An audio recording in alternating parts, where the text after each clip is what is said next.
Hello friends, welcome to my channel physics classes by Kankana Kalita. आज हम पढ़ने वाले हैं Coulomb's law in vector form के बारे में। तो चलो स्टार्ट करते हैं।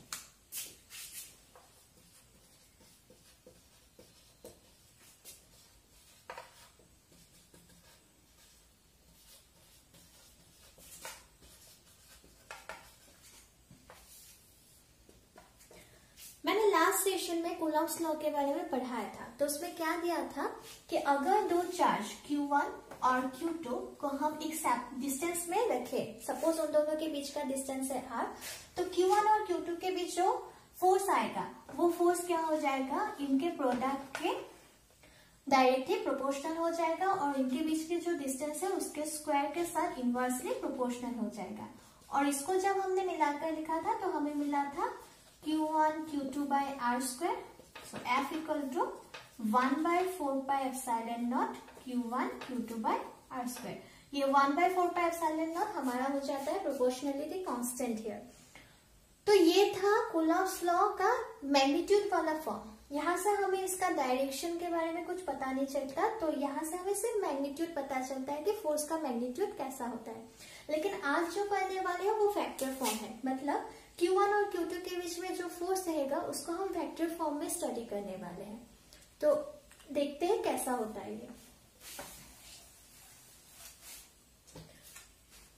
तो मैंने एक्सिस ड्रॉ कर लिया है, एक्स एंड वाई। तो यहाँ पे मैंने दो चार्ज लिया हुआ है Q1 एंड Q2। Q1 का पोजीशन वेक्टर है R1 एंड Q2 का पोजीशन वेक्टर है R2।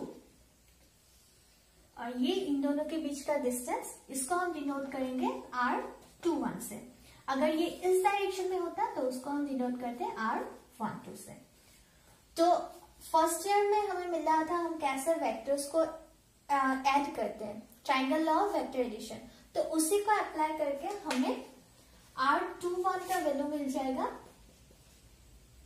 R2 minus R1। Similarly R12 हो जाएगा R1 माइनस R2। तो इसको अगर अच्छे से देखें तो R12 इज इक्वल टू क्या हो जाएगा, माइनस ऑफ R21। और इन दोनों का मैग्नीट्यूड क्या हो जाएगा, सेम हो जाएगा। तो ये भी हमने लिख लिया। अब क्या है, ये दोनों ही पॉजिटिव चार्ज है, सो इन दोनों के बीच का फोर्स भी क्या होगा, रिपल्सिव होगा। तो Q1 क्या करेगा, Q2 को रिपेल करेगा। तो इन डायरेक्शन में क्या आ जाएगा, फोर्स। सपोज इस फोर्स को हम लिखते हैं F21 से।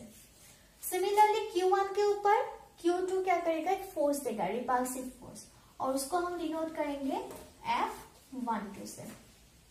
अब F21 का वैल्यू लिखते हैं तो मैग्नीट्यूड क्या हो जाएगा, 1 by 4 pi epsilon naught Q1 Q2 by R21 whole square. लेकिन इन दोनों के बीच क्या होगा, ये तो सिर्फ मैग्नीट्यूड है, डायरेक्शन भी तो चाहिए। सो डायरेक्शन हमें किससे मिलता है, यूनिट वेक्टर से मिलता है। सो R21 कैप हम लिख लेंगे। तो 1 by 4 pi epsilon naught Q1 Q2 by R21 whole square. अब यूनिट वेक्टर को कैसे लिखते हैं, वेक्टर बाय इट्स मैग्नीट्यूड। तो ये हो जाएगा 1 by 4 pi epsilon naught Q1 Q2 by R21 whole cube R21 vector. ये हो गया F21 का हमारा वेक्टर फॉर्म।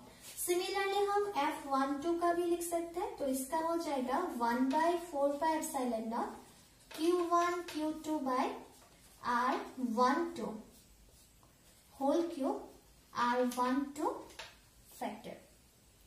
तो ये था कूलॉम्स लॉ का वेक्टर फॉर्म।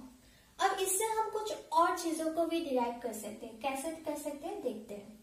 जैसे कि हमने ये फोर्स लिया, ठीक है, ये वाला फोर्स हम कैसे लिख सकते हैं, और इसको रब कर देते हैं। ये वाला F12 को लिखा 1 by 4 pi epsilon naught Q1 Q2 by R12 whole cube R12 vector. तो 1 by 4 pi epsilon naught Q1 Q2 R12 की जगह क्या लिख सकते हैं, R21, क्योंकि R12 और R21 का दोनों का मैग्नीट्यूड क्या है, सेम है। सो R12 की जगह हम R21 का मैग्नीट्यूड फिर लिख सकते हैं। और R12 की जगह वेक्टर जो है उसकी जगह हम क्या लिख सकते हैं, माइनस R21 वेक्टर लिख सकते हैं।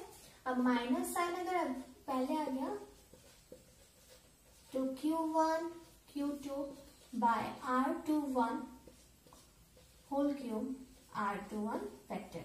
तो ये एग्जैक्टली इसके साथ इक्वल हो जाता है। तो हम इसको, तो इन दोनों से हमें क्या मिला, मैं यहाँ पे लिख देती हूँ F12 is equal to minus of F21 लिख सकते हैं हम। दोनों को अगर हम कंपेयर कर दे तो लिख सकते हैं। तो यहाँ पे क्या होता है, Q1 ने Q2 के ऊपर जो फोर्स दिया था उसको अगर हम एक्शन मान ले तो Q2 ने Q1 के ऊपर जो फोर्स दिया वो था एक रिएक्शन। तो यहाँ पे हमें क्या मिल रहा है, action is equal to reaction, मतलब एक्शन रिएक्शन के साथ इक्वल होता है।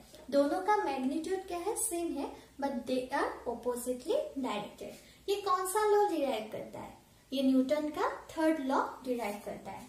तो हम लिख सकते हैं Coulomb's law obeys Newton's third law of motion. तो ये हम डिराइव कर सकते हैं।